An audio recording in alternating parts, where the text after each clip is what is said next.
Start your wellness journey at Whole Foods Market, where it's Jumpstart January through the 16th. Stock up on supplements with some of the year's biggest savings. Plus, save on air-chilled organic boneless skinless chicken breasts, organic Honeycrisp apples, organic large Hass avocados, and more. And since Whole Foods Market is the only certified organic national grocer, it's easy to make them your wellness destination. Jumpstart your January now at Whole Foods Market. Today on CityCast Madison. It's Thursday, so of course, we're dishing on Madison's food scene. It's no secret that Wisconsin supports a pretty big drinking culture. And there's a growing number of folks interested in finding new ways to socialize that don't revolve around drinking. Tyler Moss, co-founder of Milwaukee Record, launched an entire festival dedicated to non-alcoholic beverages in Milwaukee. And now he's bringing the popular fest, NA Day, to Madison this weekend. We sit down with Tyler to hear about the festival and changing appetites. Plus, we get some solid NA drink recommendations. It's Thursday, January 11th. I'm Bianca Martin, and here's what Madison's talking about.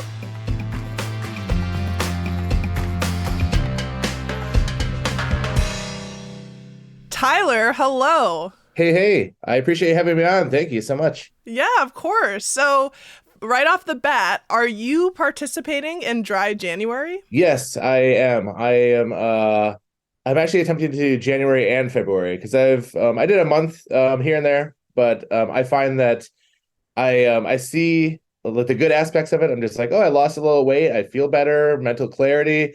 And then I'm like, well, it's day 32. I better just go right back to what I usually do. And throw all that out the window. The haze resurfaces, the pounds, they begin to pile on again, and the productivity goes down. So I want to do minimum 2 months. Around the vicinity of 60 to maybe 75 days. Right. That gives me a new goal. I'm doing Dry January myself, and all the things are saying, like, strumming my pain with his fingers. One time. One time. Just like extra pounds, less money, all of the things. What do you find is the hardest part for you about, like, kicking the habit of drinking the alcohols? I think the hardest part used to be that there wasn't really much out there. So it's either water or the one like Sharps or like O'Doul's they had in the cooler that's likely expired by a few years, or just like I know, seltzer water with a lemon in it or something. And I think like I would feel a little bit isolated the rare times I was attempting to go on a break or whatever. But I think, I don't know, at this point I feel it's a lot easier than it used to be. And there's at least an NA version that of anything you like. There's like it's not just like, well, I like beer, I guess I have to have a lager. There's a whole bunch of other like IPAs and stouts and a lot of other goodies out there. Oh my gosh, it's so true. The options have expanded. I've got a few sitting in front of me, but I do want to ask, like, we laid out a few things, but why do you think the variety of non-alcoholic drinks has spiked in the last few years? And frankly, gotten better, like you said. They're more than O'Doul's. I think it's probably a two-pronged thing. On the business end of things, I think there's the awareness of like, oh, this is a viable market slice or whatever. Just like, totally. Like it used to be a fraction of 1% maybe that would be like, okay, well, these people don't really matter to us. And now it's like, well, how do we hook the young people? Young people aren't really drinking as much anymore.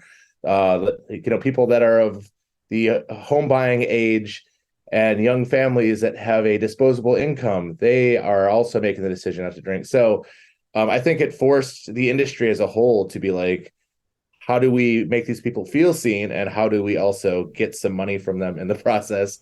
So, well, your Dry January Beverage Festival, NA Day, is in its third year. Yeah, we just had the third one in Milwaukee over the weekend. Yeah, and that's where it started, in Milwaukee, right? Yes. And now you're bringing it to Madison on January 13th. What goes down at this non-alcoholic shindig? I kind of explain it as the beer festival feel minus any of the alcohol. So it's a bunch of people that are gathered in a room because they're either very interested and invested in all things NA beverages, or they just want to know what's out there. It's a way to kind of just explore. It's a very low risk thing. It's not like, well, I'm gonna buy this, like, spirit or whatever, this NA spirit. It is $30. I hope I like it. And then you have one sip and you're like, okay, I guess I just have this in my liquor cabinet from now on. Or Yes. if you're buying a sixer of, like, craft NA beer and it's not what you imagined, this is a way where you pay one price, you get in and you get unlimited samples, and you get to walk around and actually speak to the representatives from the different breweries and distilleries and other operations, or you can meet the people themselves that own these places, and you can learn about why they're doing it, where you could find it. You're even able to buy it on site because there's no alcohol and stuff. So a few of the vendors have their own square readers and whatnot. So there were people over the weekend in the Milwaukee one that were leaving with like an armful of stuff. And Wow. And so it's a way to learn about stuff and also knock out some shopping. Let's talk about what is going to be at the fest in terms of drinks. We're all about localism on this podcast. Local, go local. Are there a lot of local brands going to be present? I think so. Yeah, there's a mixture of local and the macro sort of, either the things that are available widely in a regional sense or that are just like a national thing if you're visiting from elsewhere, or if you want something, if you happen to be at a show in like, Milwaukee or Chicago or like or Minneapolis, a thing you're likely to find. So I attempted to get in some Madison flavor, especially with this, like with it being the first one in the city. I wanted to make sure that we had some local operations. So there's made in Shrub. We're having a title art that's, Madison adjacent. And then there's also, I brought a few places from Milwaukee that we've worked with in the past. We have System Seltzer, which is they do both hard and they do NA seltzer. They're only bringing their NA stuff. And then they also do a thing called Riot Pop, which was the official soda of Riot Fest. And they are doing a CBD version of their Riot Pop with no alcohol. Oh, okay. You have Lakefront Brewery. You have, let's see, Third Space. They've launched some new hop waters and seltzers. Yeah, lots of options. And one of the things that you said that I just have to stop and pause on, which is hop water.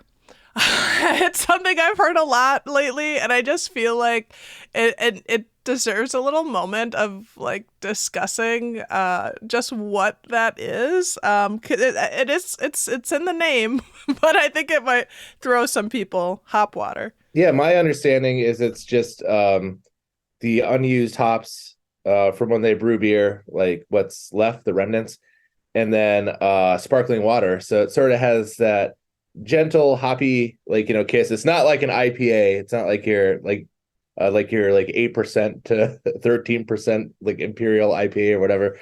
It's just like a dash of a little something extra that's in the neighborhood of a beer. It's like they whispered the word beer into a seltzer, and Beer.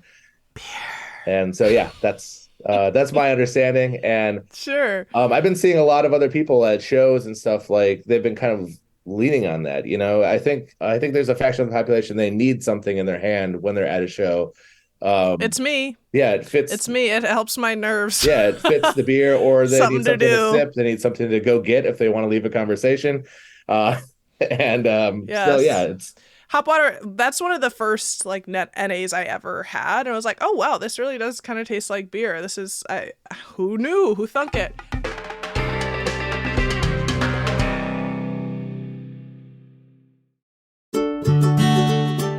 Hey, have you seen someone buzz right by you on the street riding an e-bike and think, I kind of want one of those?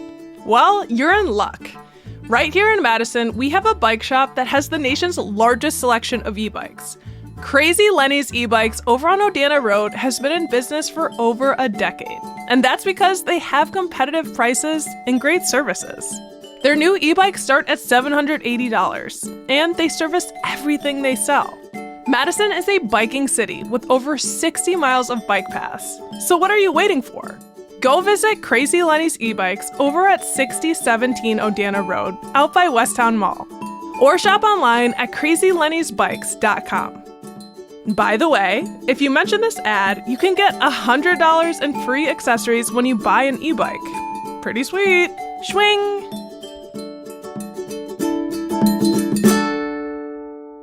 Start your wellness journey at Whole Foods Market, where it's Jumpstart January through the 16th. Stock up on supplements with some of the year's biggest savings. Plus, save on air-chilled organic boneless skinless chicken breasts, organic Honeycrisp apples, organic large Hass avocados, and more. And since Whole Foods Market is the only certified organic national grocer, it's easy to make them your wellness destination. Jumpstart your January now at Whole Foods Market. What do you think makes a non-alcoholic drink stand out from the pack? Because when you think about it, NA drinks are everywhere. It could be anything without alcohol. So what are you looking for when you're curating this kind of event? I think I'm looking for a thing that's like, I don't know. And I worry that I might be alienating a certain faction of your listeners, but I'm not a mocktail person. Like when a person's like, oh, well, if you look at a restaurant's menu or whatever, and it's like, okay, you're serving me, this is literally cranberry juice with some blueberries in the bottom and a sprig of mint, and I'm paying $11 for it. I want like the fact that something was made, something was like, actually crafted and like devised like to add to the spectrum of the offerings, like the fact that this is a thing that's adjacent to a White Claw, but there's no alcohol in it. So if you used to drink White Claws, or if you want something to help you, if you're at a barbecue over the summer and you want to like work your way down from the 5 White Claws you had earlier in the day, so you're able to function or like, safely get home that night or whatever. I like that there's that option with a thing like, I don't know, System Seltzer, for example. I like that there are some new either Delta 8 or Delta 9 or THC things that are being offered in different beverages. So you get that seltzer taste, but then also, I don't know, it's just a little extra something that's in it, I guess. NA Day will also have CBD and hemp drinks. I am obsessed with one that's from Madison, the Madison-based Honeybee Cannabis, ginger, lime, THC infused sparkling water. Okay. I don't know if you've heard of that, but it's Madison-based. No, otherwise I would have loved to have him on the lineup, but... Well, yeah, you definitely should consider it, for next year. I've got it right in front of me. The cans are gorgeous. Yeah, they are. As an artsy, fartsy person like I am, it's stunning. But more than that, it is very tasty. And I do feel like it has an effect. So I've got to ask, does drinking those count as like dry for dry January? My stand is, I think it is dry because if you go from NA, non-alcoholic. So that's my parameter that I set for myself is if there's no alcohol in this, do what you want to. I've had one bite of a small Delta 8 gummy this month. That was, so I guess I broke edge if for certain people. But I've also had I have some coffee in front of me. There's no ethical consumption in any way, especially when it comes to that. But for me, I set my limitations as I don't want to have alcohol this month or next month. I let the vendors know they should make it very clear if they are serving that stuff that might be shifting another person's their own goals. Like they should be informed at least so they can make that decision. But definitely. I think it's dry. Yeah, that's good. I hear the kids call it California dry. That's where I'm at. California sober. Yeah. Yeah, or California sober. And then, I wanted to ask you what your favorites are, like your favorite non-alcoholic drinks. I kind of have been going back and forth with a lot of the breweries that are involved.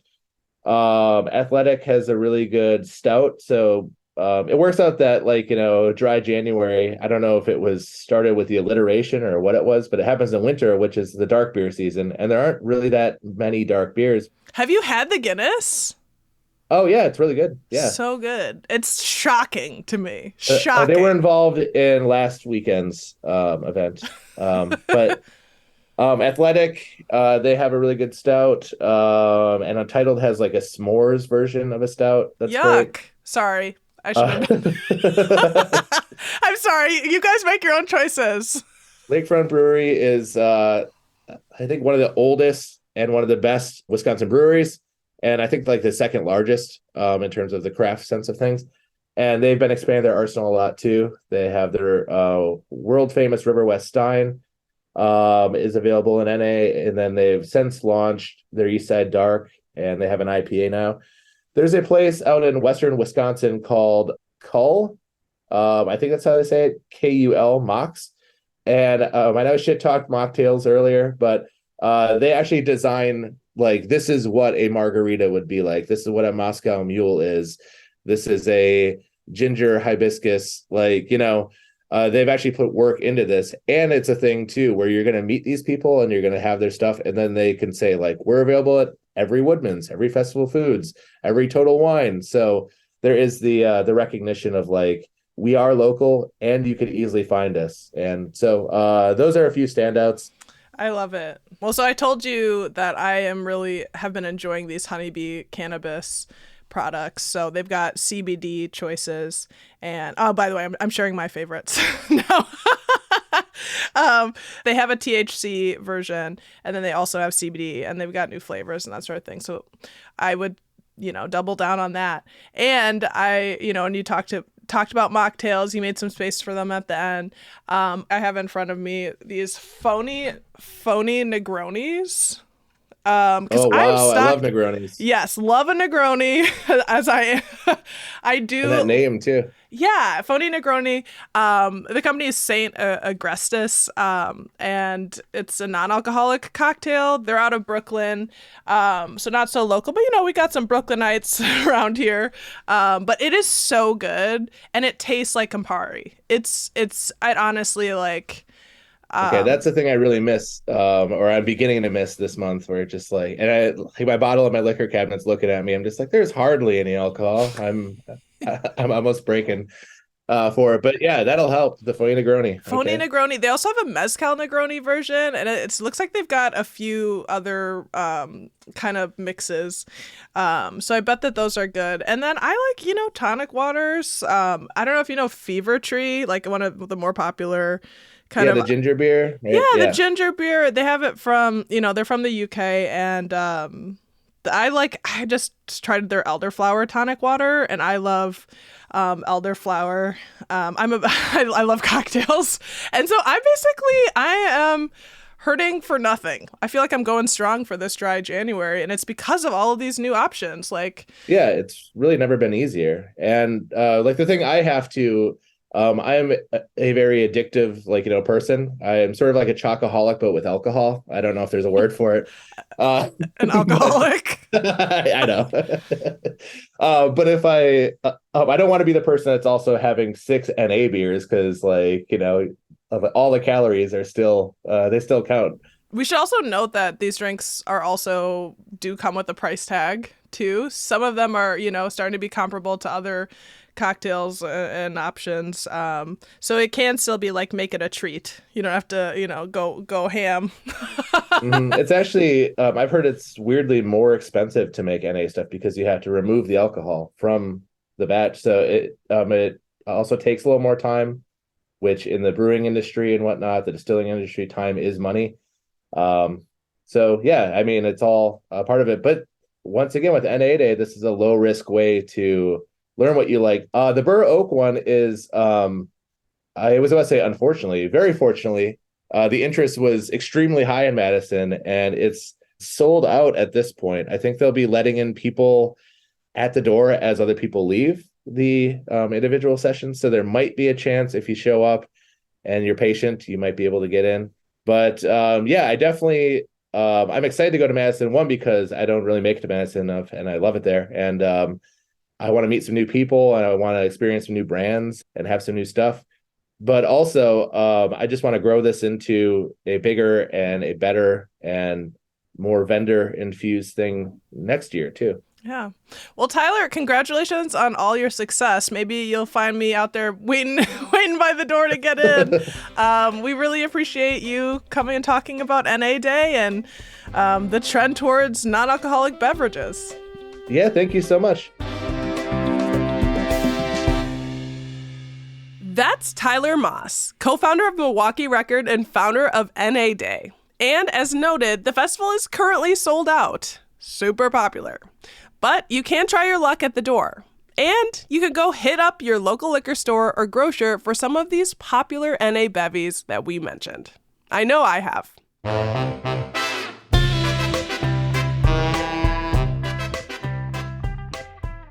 That's all for today here on CityCast Madison. I'm Bianca Martin. If you enjoyed the show, why not share this episode with someone you know who's participating in Dry January? We'll be back tomorrow morning with more stories from around the city. Until then, stay warm.